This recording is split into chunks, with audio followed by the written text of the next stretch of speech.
गहराई श्वास लेते हुए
समादरणीय धार्मिक सज्जन वृंद,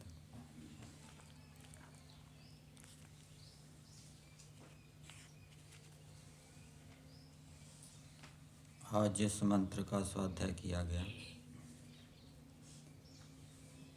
मंत्र है सानो बंधुर्जनिता सविधाता धामानि वेद भुवनानि विश्वा यत्र देवा अमृतमानशानास तृतीय धामन्न ध्यैरयन्त। ये यजुर्वेद के 32वें अध्याय का 10वां मंत्र है और इस मंत्र का विनियोग जो हम प्रतिदिन ईश्वर स्तुति प्रार्थना उपासना के मंत्र बोलते हैं उन ईश्वर स्तुति प्रार्थना उपासना में भी इस मंत्र का विनियोग किया गया है।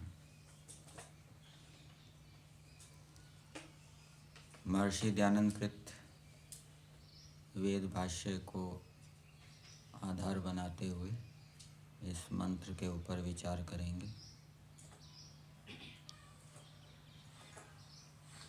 कुछ अन्य संबद्ध बात भी जोड़ी जा सकती है। मंत्र का देवता है परमात्मा। परमात्मा के विषय में बताया गया है।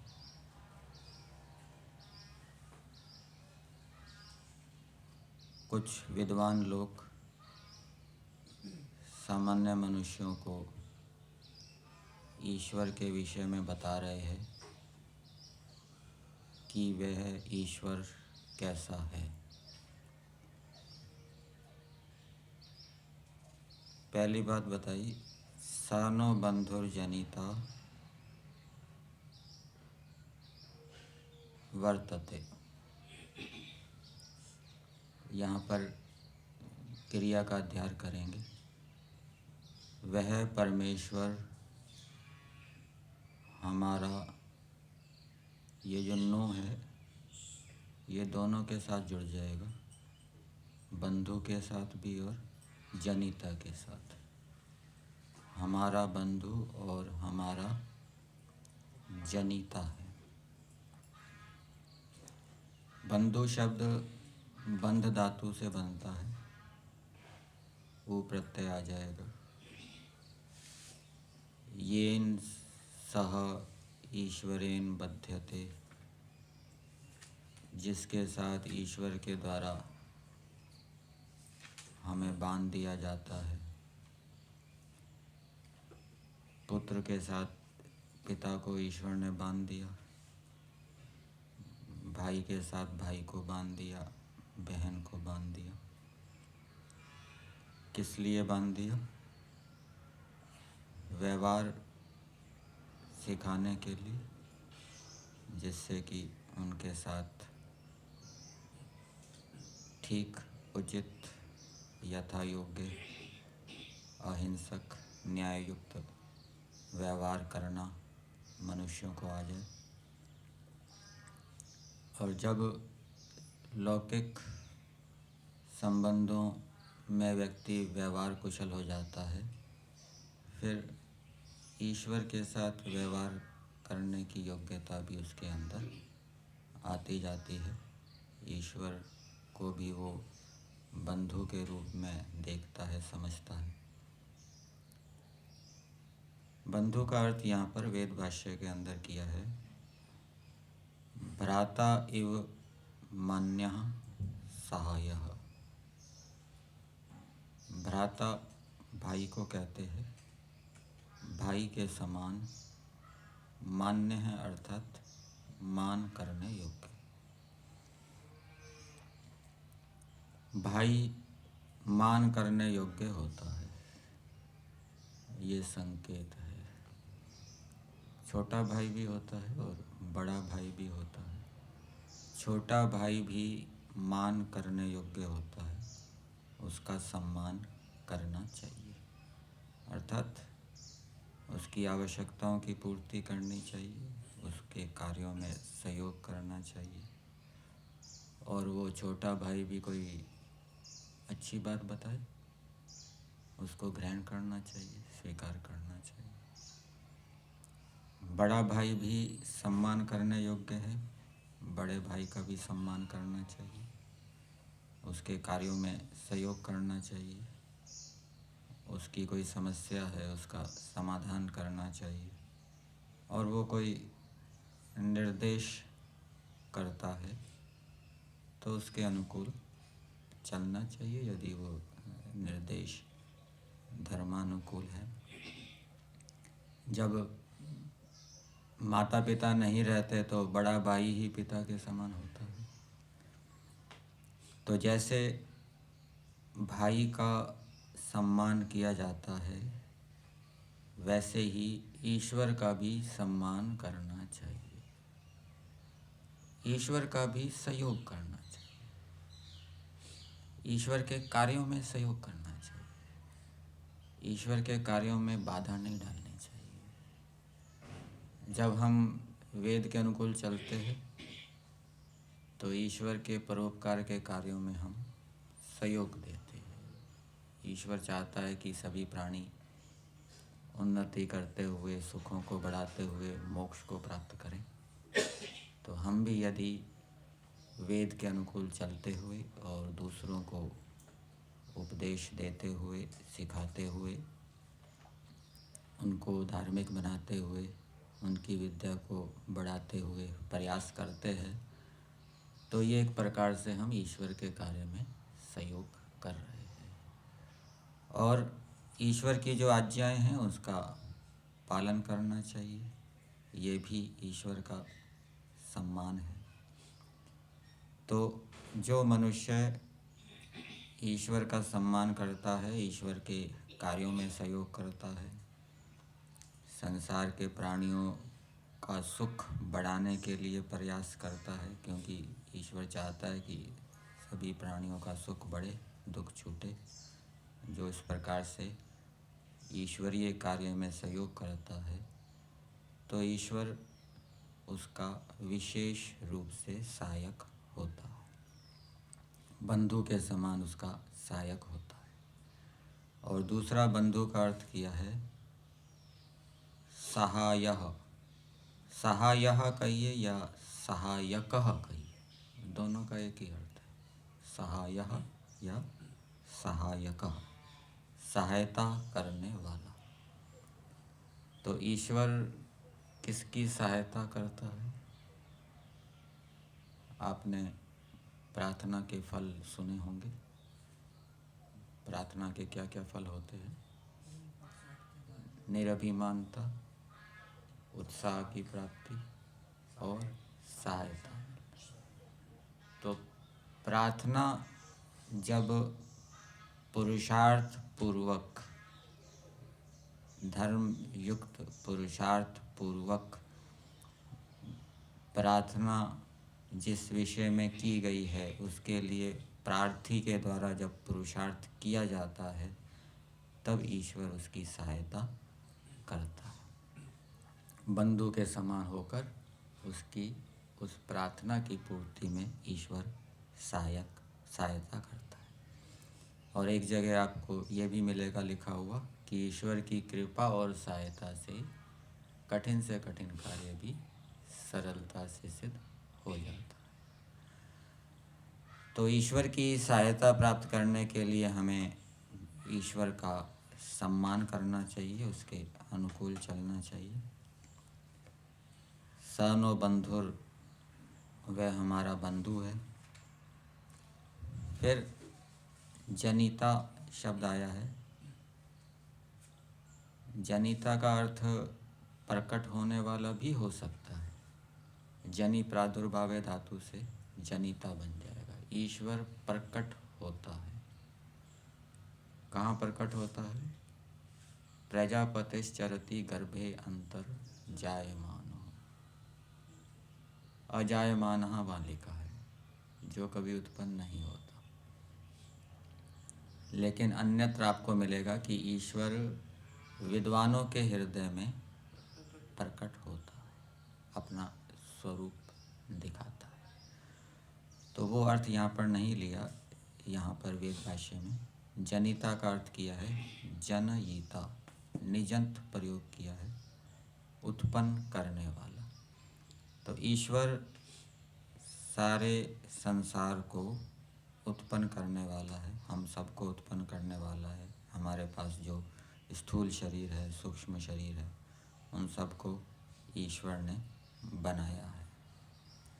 तो ये पहली बात बताई, ईश्वर हम सबका मान्य है, सम्माननीय है, पूज्य है।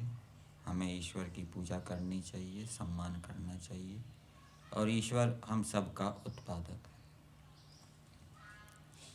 दूसरी बात बताई, स विधाता वर्तते, वह परमेश्वर विधाता है। यहाँ पर वेद भाष्य में विधाता का अर्थ दिया है सर्वेषां पदार्थानां कर्म फलानां च विधान करता। सभी पदार्थों का विधान करने वाला है।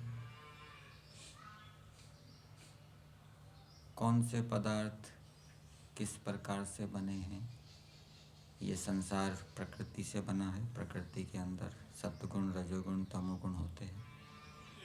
कौन सा पदार्थ राजसिक है, तामसिक है, सात्विक है, ये परमेश्वर ने बताया। मन के विषय में भी बताया गया है, मन सात्विक है। तो पदार्थों की रचना किस प्रकार से हुई, उनमें कौन कौन से गुणों की प्रधानता है, प्रबलता है, ये ईश्वर ने बताया। और पदार्थों के गुण कर्म स्वभावों को भी बताया।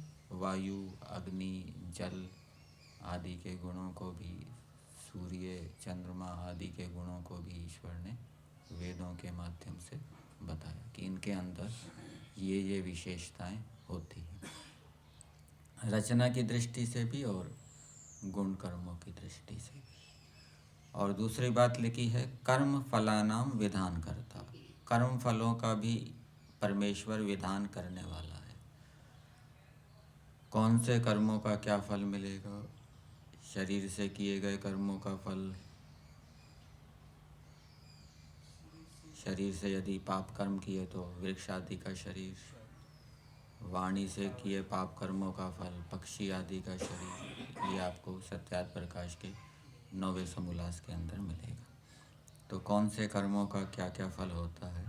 अच्छे कर्मों का फल भी ईश्वर ने बताया, पाप कर्मों का फल भी ईश्वर ने बताया। किस लिए बताया? जिससे कि हमारी प्रवृत्ति अच्छे कर्मों में हो, बुरे कर्मों से हम हटें। फल देखने से निवृत्ति या प्रवृत्ति होती है। जब अच्छा फल देखते हैं तो प्रवृत्ति होती है, जब बुरा फल देखते हैं तो निवृत्ति होती है। तो ये भी ईश्वर की कृपा है। यदि ईश्वर हमें फल ना बताता, केवल कर्म बता देता, तो फिर प्रेरणा हमें नहीं मिलती अच्छे कर्मों को करने की, बुरे कर्मों से हटने की। अगली बात बताई, तीसरी क्रिया है वेद। 2 क्रियाओं का तो अध्ययन करेंगे। वेद, ये लिट लकार का प्रयोग समझना चाहिए। धामानि वेद भुवनानि विश्वा, धामानी का अर्थ दिया है जन्म, स्थान और नाम। और योग दर्शन के अंदर जाति का अर्थ जन्म भी किया है, ठीक है ना। जाति कहिए, जन्म कहिए, एक ही बात है। तो ईश्वर जातियों को जानने वाला है। इस संसार के अंदर प्राणियों की कितनी जातियां हैं या योनियां हैं, हम पूरा नहीं जान सकते कितनी योनियां हैं पशु पक्षी कीट पतंग आदि की। जो 84 लाख योनियां बताई जाती है वो सत्य नहीं समझनी चाहिए, हम गणना ही नहीं कर सकते कितनी है। तो असंख्य योनियां है हमारी दृष्टि से, लेकिन ईश्वर की दृष्टि से तो संख्य है, वो जानता है कितनी योनियां। और एक एक जातियों में भी अनेक उपजातियां होती है। गायों की भी कई नस्ल होती, घोड़ों की भी कई नस्लें होती, कुत्तों की भी कई नस्लें होती, वो सब ईश्वर जानता है। स्थान को जानता है, कौन कौन से स्थान, रहने की जगहें, प्राणियों के रहने की जगह कौन कौन सी है, कहाँ कहाँ प्राणी रहते हैं। समुद्र में भी रहते हैं, पेड़ों पर भी रहते हैं, भूमि के अंदर भी रहते हैं, भूमि के ऊपर भी रहते हैं, बर्फीले स्थानों पर भी रहते हैं, पहाड़ों पर भी रहते हैं। तो जीवों के रहने का स्थान ईश्वर जानता है। और भी अनेक प्रकार के जो महत्वपूर्ण खनिज है, सोना चांदी आदि, वो कहाँ विद्यमान है वो ईश्वर जानता है। सोना कहाँ है, हीरा कहाँ है, चांदी कहाँ है, सबका स्थान ईश्वर जानता है। और नामानी, सबके नामों को जानता है ईश्वर। मेरा क्या नाम है, आपका क्या नाम है, सबके नामों को ईश्वर जानने वाला है। फिर अगली बात बताइए, भुवनानि विश्वा, और सब लोक लोकांतरों को जानता है।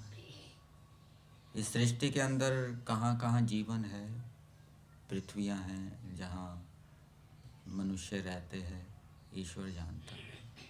कौन कौन से बढ़िया लोक हैं, उत्तम लोक हैं, ईश्वर जानता है। और कोई मनुष्य अच्छे कर्म करता है तो उसका प्रमोशन करके उसको अच्छे पृथ्वी लोक पे भेज देता है, जहाँ अच्छे अच्छे विद्वान मिलते हैं, अच्छा वातावरण होता है। और कोई पाप कर्म करता है तो उसका नीचे गिरा देता है, निकृष्ट लोक में भेज देता है। और इस प्रकार से ईश्वर सब लोक लोकांतरों को, इस आकाश गंगा के अंदर कितने सूर्य हैं, कितने सौरमंडल हैं, इस सृष्टि के अंदर कितनी आकाश गंगाएं हैं, वो सब ईश्वर जानने वाला है। फिर आगे बताया, यत्र देवा अमृतमानशानास तृतीय धामन्न ध्यैरयन्त। यत्र, जिस परमेश्वर में, देवा विद्वान लोग, अमृतम आनशानास मोक्ष को प्राप्त होते हुए, मोक्ष के लिए यहाँ पर अमृत शब्द का प्रयोग हुआ है। अमृत जीवात्मा को भी कहते हैं, अमृत प्रकृति को भी कहते हैं, और मोक्ष को भी अमृत कहते हैं।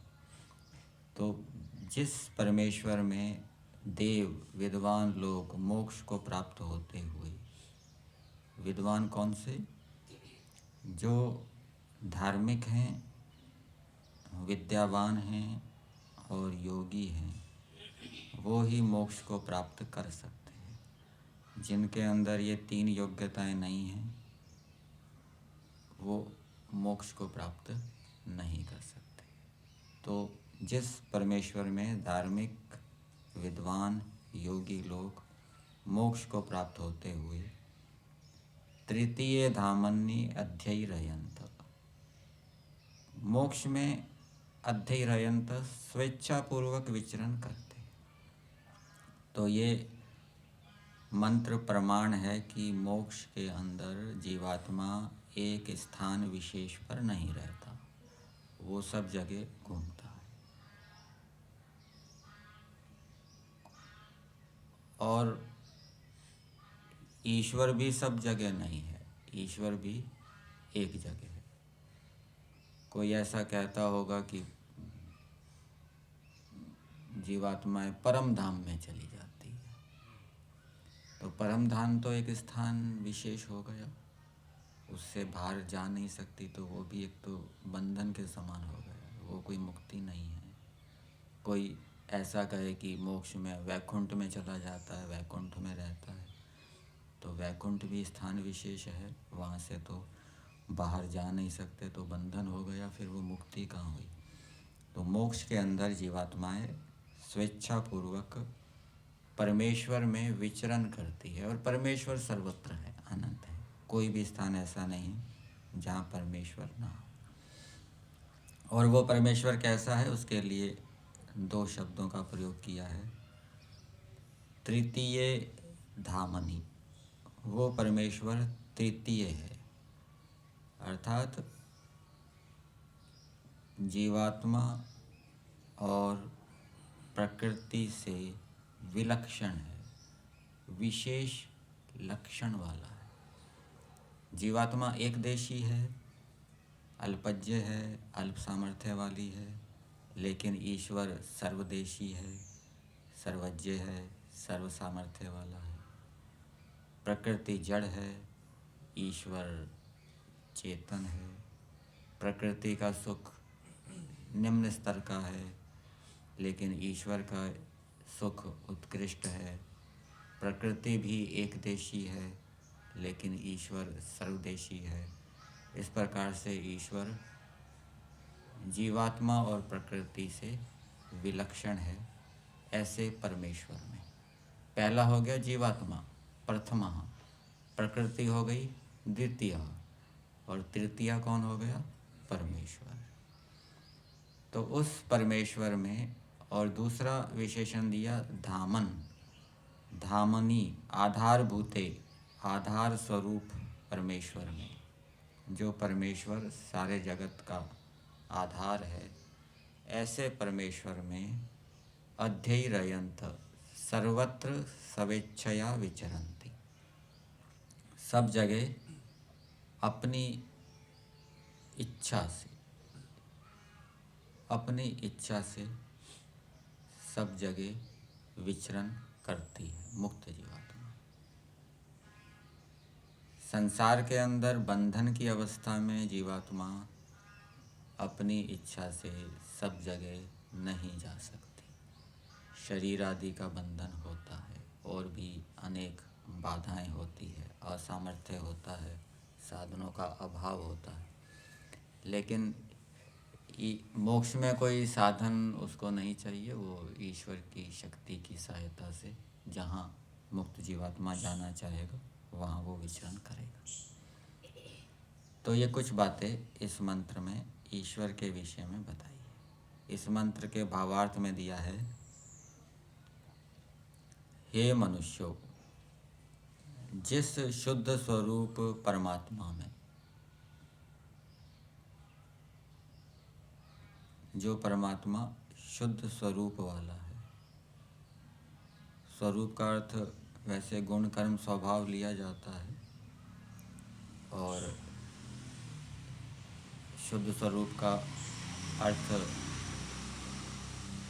इस रूप में किया जाता है कि ईश्वर के अंदर कोई अविद्या नहीं है, एक अर्थ। और दूसरा, ईश्वर के अंदर कोई भौतिक पदार्थों का मेल नहीं है, मिश्रण नहीं, वो उनसे पृथक है। इस रूप में शुद्ध स्वरूप का अर्थ किया जाता है। जीवात्मा को भी शुद्ध कहते हैं, योग दर्शन में आया दूसरे सूत्र के भाष्य में, शुद्धा च अनंता च चिति शक्ति। जीवात्मा शुद्ध है, शुद्ध का मतलब